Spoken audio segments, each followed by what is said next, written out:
So I went to the cinema to watch The Lord of the Rings, The War of the Rohirrim. And let me just say from the start, it wasn't a hyped experience. Not only did it not feature in a cinema near me, but it also got cancelled at the first cinema I booked tickets for, apparently due to technical issues. I then went to a different cinema to watch it as early as possible. So this was the earliest public premiere in the outskirts of Copenhagen, in a VIP cinema with nice seats, a little table, and in a very popular cinema. They managed to attract 3 people, myself included. So it wasn't a grand opening, despite the posters on the very front doors into the cinema. Anyway, I have already shared my thoughts in a post, but I've decided to split this video into 3 sections. First, I'll give my spoiler-free review and some comments on the story and characters, without revealing too much. Then in the second section, I'll cover the entire story we are told, as well as I can remember it. Then at the end, I'll do my full review and talk about some of the issues with the film.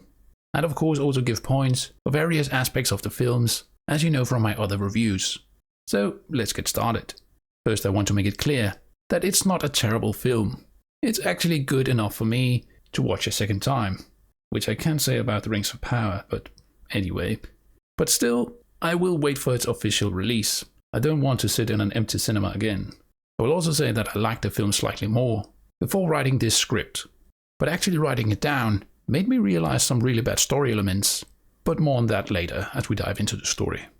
I know many of you feared this would be a girl boss film.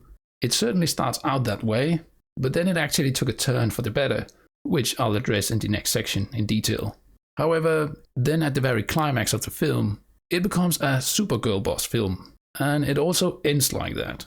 I must admit, it became almost laughable at the very end, and it very much felt like Philippa Boyens and her daughter wrote themselves into a Middle-earth story. But we will get back to that. If you love Helm Hammerhand, which I assume you do, then the movie certainly does him justice a number of times.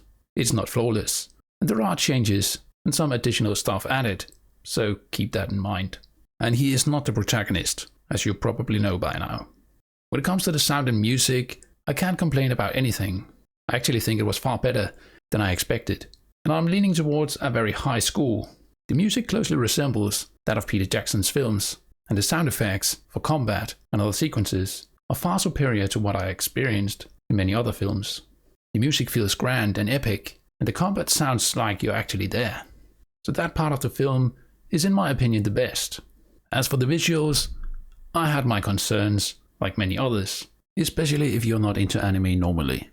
I think the visuals is one of the weaker points of the story. It's a mix of 2D and 3D animation, and the 3D landscapes, in particular, sometimes feels like Google Maps, or like older video games where the flora doesn't load in the distance. That said, it did look great at times, and very similar to what we know from the film adaptations. However, when the camera moved during certain scenes, mainly in the first half of the film, it wasn't always smooth or perfect. The animation also felt like it needed a few extra frames in some places, like during some fight scenes, that came across a bit laggy. I think that's problematic when the majority of the film consists of fight scenes. I'll give my overall rating at the end of the video, so keep watching if you want that. I will say though, that I don't think it will do well in the cinemas, and I don't think it will be a success. It's still worth a watch, but I think you can wait until it's out on streaming service, rather than rushing to the empty cinemas. The story. So what is the story we are told? It starts out with a prologue, where we see the map of Middle-earth, focused on Gondor, and then slowly moving towards Rohan. It then changes from the map to the actual landscape of Rohan. Here both the camera and voiceover by Miranda also tells the story of Hera, the wild daughter of Helm Hammerhand, that apparently could ride before she could walk, the fastest rider in all of Rohan. Now I do have a problem with that phrasing, because normally you would credit the horse, not the rider. I mean, Shadowfaxe gets the credit for his speed, not Gandalf. So already from the start, we are starting to lean towards some Mary Sue character traits, but we will get back to that in the end. Anyway, the prologue ends with Hera feeding 2 of the great eagles, a brown and a white one. I don't know why, honestly. I'm pretty sure they can hunt fine for themselves. Then we cut to Edoras, and as she returns, Hammer sings an alternative version of Where's the Horse and the Rider. Outside Meduseld, we are told that Freka has called for a Wheaton, which is the Anglo-Saxon word for council. Then we are introduced to most of the characters rather quickly, right outside the Golden Hall. Leave, the squire-like character that has to announce the lords as they arrive. Then Olwyn, an old shield maiden that is the personal protector of Hera for some unknown reason. Freyalaf, the nephew of King Helm. Haleth, the oldest son that seems much like his father. And then the younger brother, Hammer, that seems more weak and just loves to play the lyre. Then they all show up in the hall, and we see Helm Hammerhand take his seat. We also introduced to Lord Thorn, who is a Lord of the Bold. Then, as Freke and Wolf enters, Leaf tells who they are. With them is also General Tark of Dunland. Right from the get-go, Helm insults Freke by calling him fat, basically, and then Lord Thorn tries to calm him down. Freke then proceeds by calling Helm Gondor's lapdog, and says that his daughter Hera should marry his son Wolf, that he should focus on Rohan and strengthen the kingdom rather than marrying her off to some Gondorian princeling. Helm gets pretty mad, and then Freke insults him, just like in the book. Old kings that refuse a prophet's staff may fall on their knees. This is obviously a threat, and the dialogue then is pretty much one-to-one with what we can read in the appendices. They go outside, while Wolf and Hera remain in Meadowsilt and talk. Wolf is disappointed that she doesn't want to marry him, but rather wants to marry a stranger from Gondor. She then says she doesn't want to marry any man. By that point, Haleth, the oldest son, shows up to get the two of them. The fight between Freke and Helm starts with Freke hitting Helm. Then he goes on and says that Hera will eventually marry Wolf, regardless of what he says. And this makes Helm rather angry, and with a single blow he kills Freke. This isn't intentional, and he seems a little confused he is actually dead. This sends Wolf into a rage, where he draws his sword and charges Helm, but the king simply lifts him up with one hand. The situation is about to escalate, with the other characters drawing swords. Then Hera begs her father to spare his life. Hammerhand then throws Wolf to the ground and banish him from the kingdom of Rohan. After that, there is a time jump for an unknown number of years. Rohan becomes more dangerous in that time, and then it cuts to Hera, not riding alone this time, but along with Olwyn, Leaf, and Freyalaf.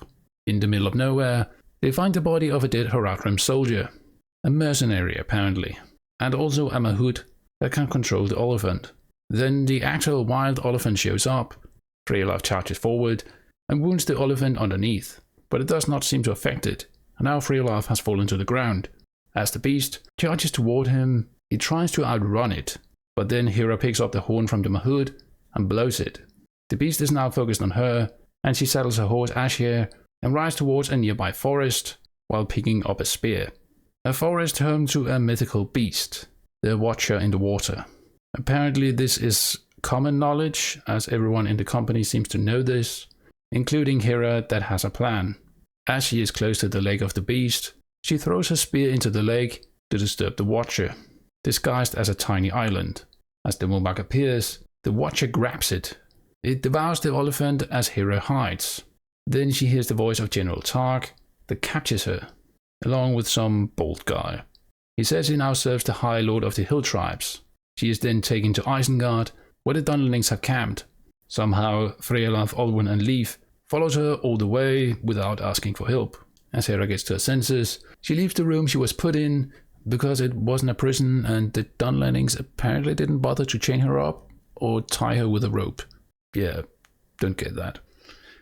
She then spots a message on the table, sealed with the sigil of a ram's head. Then Wolf walks in and says she was always too nosy for her own good. He reveals he is the High Lord of the Hill Tribes, and now he commands all the Dunlendings, though it only looks to be a few hundred men. Once again, he asks for her hand in marriage, but she is not interested, and he becomes furious and cuts her cheek with his knife. Then we have a quick flashback of them as children and how it was Hera that gave him the scar across his eye. At that moment, Olwyn, the old shield maiden, enters and helps Hera escape. They jump from the wall to the ground and escape on Hera's horse. As they are about to leave through the broken gate of Isengard, Dunlending archers prepare to shoot them, but then Freyalaf shows up and brutally kills them all, both by cutting them down to pieces with his sword or simply by shooting them with bow and arrow. Then he jumps down from the wall as well, and they all ride away from Isengard unharmed and without getting pursued by the Dunlendings. apparently because Hera is so fast, they'll never catch her anyway, as Wolf says. Anyway, they make it back to Edoras, where they try to convince Helm to abandon Edoras, because that's apparently the wisest move. Freyolaf is then banished to Dunharrow, because he failed to protect Hera from harm. Lord Thorn then pledges 300 horsemen and to protect the eastern flank of the king. Helm decides to meet Wolf head-on the battlefield. Hera of course wants to join her father, and suggests she can be a messenger because she is the fastest rider in all of Rohan. Helm then refuses because he wants to protect his daughter from harm. Together with Haleth and Hammer, they ride out, but not before Hammer hands his lyre to Hera. Then the Rohirrim are all assembled on the field outside Edoras, where they charge the Dunlendings, but Lord Thorn has not shown up with his cavalry, as he promised. Meanwhile, Hera figures out Lord Thorn is a traitor because of the sigil, and together with Olwen and Leif, they evacuate the entire town and sends them towards Helm's Deep. As Helm and his sons attack the Dunlendings, Wolf appears to their right with 3 or 4 elephants charging towards Edoras. Together, Helm and his sons defeat an elephant, but the main army of Wolf is still headed for Edoras. Meanwhile, in the stables of Edoras, Hera prepares a horse to ride out. But then Lord Thorn shows up, he easily defeats her, but then her horse helps her out, and she kills Lord Thorn by stabbing him in the chest with a pitchfork. She then runs to the main gate of Edoras, sets it on fire to stop the elephant charge, and then uses a ballista to shoot one of them in the head. It instantly dies, but then one of the others charges through the thin wall. The Dunlendings attack the town, but it's already empty by this point. Helm and his sons make it back to Edoras and fights the Dunlendings. Haleth manages to kill an elephant and the entire crew on top, but as he cheers, he is hit in the neck by an arrow shot by a wolf. He instantly dies, and this sends Helm Hammerhand into a rage. As he charges toward Wolf, the Dunlending archers fill him with arrows and he is badly wounded.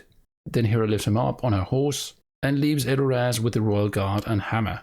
Hammer's horse is an old one and falls behind, just like Hera had predicted. Exhausted, he dismounts the horse and he is ready to face Wolf, General Tark, and 2 of their men.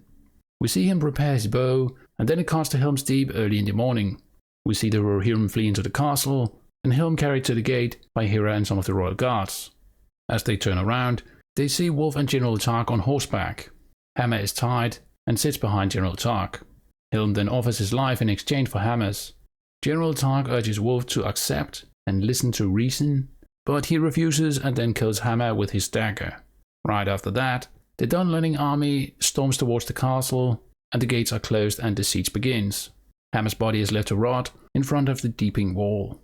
Meanwhile, the Dunlendings start to construct a huge siege tower to attack the wall. Helm Hammerhand is now a defeated king. He lies down to be healed, but he does not wake up. Then there seems to be another time jump, and Helm has now disappeared from the keep of the Hornburg.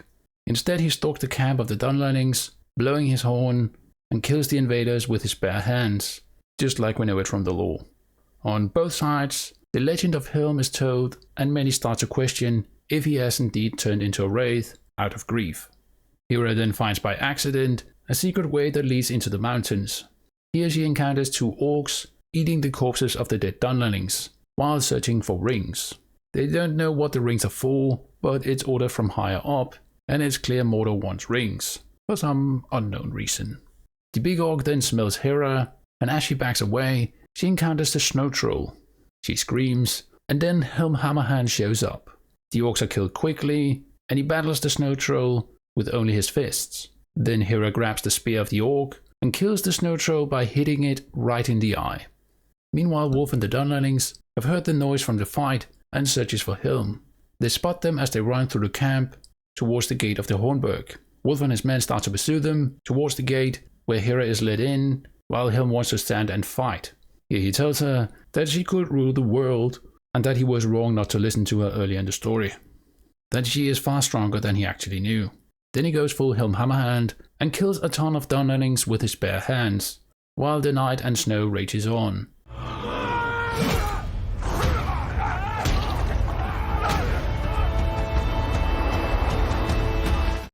In the morning he is dead, frozen in front of the gate, still ready to fend off enemies. The king is then buried, while a song almost identical to that of Theodred is sung. Hera then walks down to the wall to look at the enemy army. Here Olwen tells her the Rohirrim will help her if she just inspire hopes in them. She then calls for leave to bring the armor of Helm Hammerhand. Then she climbs the mountainside behind the Hornburg to find the nest of the great white eagle. She begs it to bring the armor of Helm Hammerhand to Dunharrow, which it then does. It arrives just as Freylaf is about to abandon Rohan forever and move to Gondor to live, or something like that. But then he changes his mind, of course. In the Dunlening camp, the Dunlendings aren't too eager to fight, but Wolf has promised them that the castle is full of gold, which is a lie, of course. General Targ wants him to abandon the siege and instead take care of his own people, but vengeance is all he cares about. Meanwhile, in the Hornburg, Hera now comes up with a plan to distract Wolf while the people flee through the secret pass. Olwen promises to fight beside her. Then Hera somehow finds a wedding dress in the Hornburg, puts it on, and rides to the Deeping Wall. As the siege tower lands, the drummer atop decides to go full kamikaze and dies as it lands. I'm not really sure why, but apparently that's not important. Then she rides down the ramp as Wolf and his men are about to charge. Hera, in her wedding dress, challenges Wolf to single combat, which he accepts. She defeats him by his sword getting stuck in his shield, which she then throws away with the sword still stuck into it. She then tells him to give up, which General Targ urges him to do. He then calls him a coward, and then Wolf stabs him with his dagger and kills him. Then he tells the Dunlings to charge the castle, but leave Hera to him. Then he attacks her again. On the ramp, Olwen the Shield Maiden single-handedly takes out a lot of Dunlendings without getting harmed, and then a few Rohirrim archers sets fire to the ramp. As the fight rages on, the horn of Helm Hammerhand is heard. Atop the hillside is the shadow of the Rohirrim, with Freylaf wearing the armor of Helm Hammerhand. The Dunlendings fear the ghost of Helm Hammerhand has returned, and so they try to flee. For a moment, even Wolf seems to believe he has indeed returned. But then the fight with Hera continues. She manages to defeat him as Olwen throws a broken shield to her, which she grabs, and then pushes the shield into the neck of Wolf, and he is choked or something like that. Then Freylaf shows up, and Hera begs him to be merciful to the rest of the Dunlendings as they flee the valley and are getting slaughtered. Freylaf agrees, and then we cut to Edoras, where the town in Medosild is being rebuilt. Freylaf is crowned king, and Saruman appears for 5 seconds and has one line about him being willing to serve the king of Rohan. Then cut to the stable, where Freylaf is ready to see off Hera. He tells her that she should have been queen of Rohan, and that she would have been a far better choice. But to that she says she never decided the crown, then grabs a horse and slowly moves towards Medosild. Here she meets Olwen that will follow her, but now not as a servant but freely. This makes Hera very happy, and then she reveals a wizard of many names has asked for her help, a wizard known as Gandalf in the common tongue. Then she shows the letter with Gandalf's rune on it, and rides into the sunset with Olwen, ready to help Gandalf and tell him more about the orcs searching for rings. And that's how the story ends. Now, I might have forgotten a few things, or left out some others, but it's very close to how it all plays out. My review. So now we know the full story, or at least how I would summarize it. Hopefully you can see how it very much sounds like a self-insert, with Philippa Boyens and her daughter, both writers of this story, by the way. Olwen and Hera certainly seems too perfect for the narrative. Especially Olwen's character bothers me, because she's just some random woman who fought by the borders of Rohan in some random made-up war. This makes her a shield maiden, and Helm saved her life. I don't know why, but for some reason this qualifies her to be the personal guardian of Hera. The problem with her is that she pretty much only interacts with Leif and Hera, yet she talks and commands everyone like if she was the first marshal of the Riddermark. It makes absolutely no sense. She's just a servant, but she acts like a ruling queen. It seems out of character and inappropriate for the culture. It is very much a story full of modern ideals and Western modern day thinking. It feels out of place of Rohan, a very Anglo-Saxon society. This is especially prevalent in regards to gender roles and especially women's role in society. Now, I don't mind how it works in modern day, but I think it's important to remember that Rohan and Anglo-Saxon England is not modern day. But anyway, let's get to the points. Story. So how should we rate the story? It's obviously a more fanfiction kind of story than what Tolkien actually wrote in the appendices. I think a very weak point was how it all started, with Hera randomly getting attacked by an elephant, then leading it to the Watcher, getting captured, and then escaping Isengard without any consequences. That screams bad storytelling, in my opinion. It's way too forced, and a very bad way to start off anything. After that, it got better, but especially the ending ruined it for me. I think it would have been better if Olwen and Hera had died fighting Wolf and his men. A great way to show the northern courage of the Rohirrim, as we know it from the Battle of the Pelennor Fields. If you are unfamiliar with the term northern courage, think of Ragnarok from Norse mythology. The gods knew they were fated to die in the end, but they fought anyway. Because that's the right thing to do. We must oppose evil, even if there's no chance of victory. That is also what the Rohirrim do in The Return of the King. They fight the forces of Mordor, though there is no chance of winning. Of course they do that in the story, but they are ready to ride to their death, because that is the right thing to do. But yeah, that didn't happen in this story. Instead they both survived and rides off in the end to do side quest for Gandalf the Grey. So yeah, the Tolkien elements pull it up, while the self-inserts pull it down. For this reason I land on a 4.5 out of 10. Lore. So, about the lore. They certainly made quite a number of changes, like Gondor. Where's Gondor? In the lore they are occupied because of the Corsairs, but in this story they apparently just sit back home while Rohan gets slaughtered. In this story, Helm Hammerhand is too proud to ask for help. It really annoys me because they did the same thing in the films.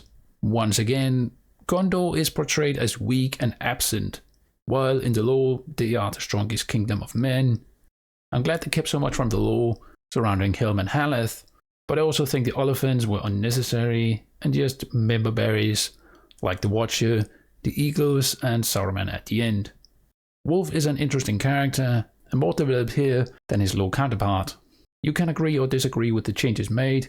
I think he had some interesting sides, as he at times seemed more redeemable, but always chose the wrong path. But overall, he did feel changed into an incel, getting bad after being rejected twice by the girl he likes. He is afraid of looking weak to her, and that alone is not found in the lore. So I give it 4 out of 10. Visuals. The film is a mix of 2D and 3D animation, as I have mentioned.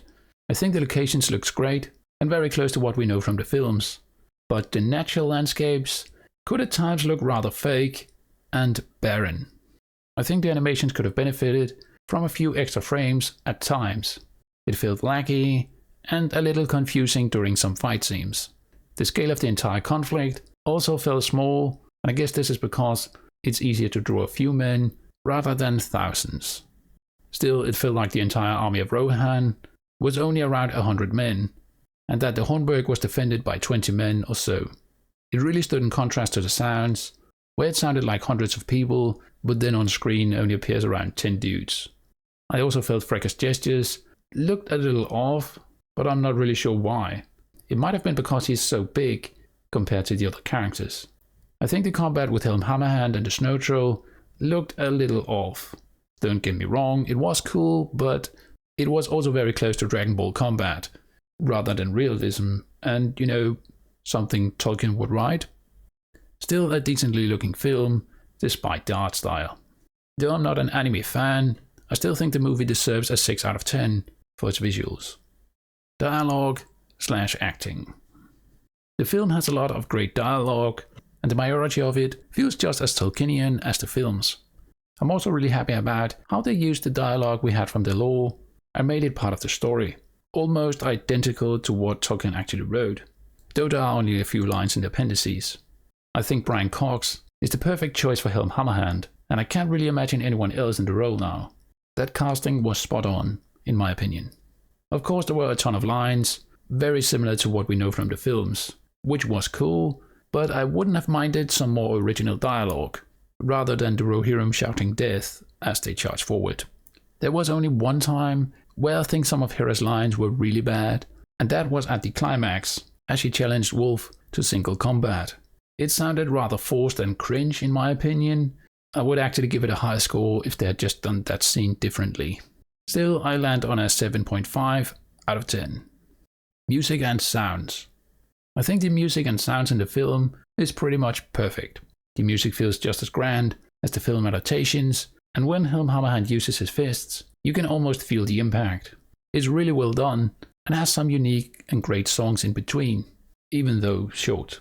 My only complaint is that the armies sounded a lot larger than what was shown on screen, but I feel that drags down the visuals, not the music and sounds. So since I got nothing bad to say, I'll give it 9.5 out of 10. Final score. So what is my final score? Well, I can say I would have ranked it higher if they had stayed more faithful to Tolkien, because I think they had the chance to tell a great story, but chose to tell a self-insert story about the writers. In fact, I had to ask ChatGPT what the usual tropes of a Mary Sue is, and I think it's pretty spot on when it comes to Hera, so let's walk through it. Exceptional abilities. The characters are naturally skilled in multiple areas, excelling without much effort or training. So Hera is the best and fastest rider in all of Rohan. Normally I'd credit the horse for that, but not in this case of course. On top of that, she is a very capable fighter that manages to defeat Wolf not once, but twice. Actually, it's 3 times if you count the flashback too, but let's just pretend we don't. She manages to defeat an elephant by the help of the Watcher, so she's also very smart. She then kills another elephant with a ballista, and she also manages to kill the snow troll by throwing a spear right into its eye, which is not mere luck, by the way. She's also incredible at climbing, aren't afraid of heights, of course, nor giant eagles that could turn her into a snack. On top of all of that, she is wise, gentle, merciful, and brave. You know, I can't actually point out any weakness she actually has. Does it come without training? Well, we see a flashback, but that's about it. And it's just, one fight. So I wouldn't say it's earned through the story, but perhaps before that. So from the start she was pretty perfect, and the story also ends like that. Unrealistic attractiveness. Often described as being extraordinarily beautiful or handsome, drawing admiration from others effortlessly. I mean, they say beauty is subjective, and it is a drawing after all, but they have certainly made sure she doesn't have any unattractive traits. Let's just put it like that. Wolf is completely in love with her, and apparently some off-screen Gondorian princeling wants her hand in marriage too. So I think it fits again. Central role. The plot revolves around the character, and they are often portrayed as the key to resolving major conflicts, sometimes at the expense of other characters' agency. I think this is extremely true. She drives the entire plot forward, along with Olwen. They take around 80% of the actions in the story, then comes Wolf with 10%, I'd say, then Freylaf with 5%, and the rest is shared by the rest of the cast. As Freylaf saves the Rohirrim at Helm's Deep, she even takes away his agency and tells him to be merciful to the Dunlendings. It happens several times throughout the story, so yeah. Once again, I think it's pretty spot on. I can't recall a moment in the story where she's actually wrong. Unwavering moral compass. Frequently depicted as morally flawless, with little room for complexity or mistakes. As mentioned, she doesn't seem to make mistakes.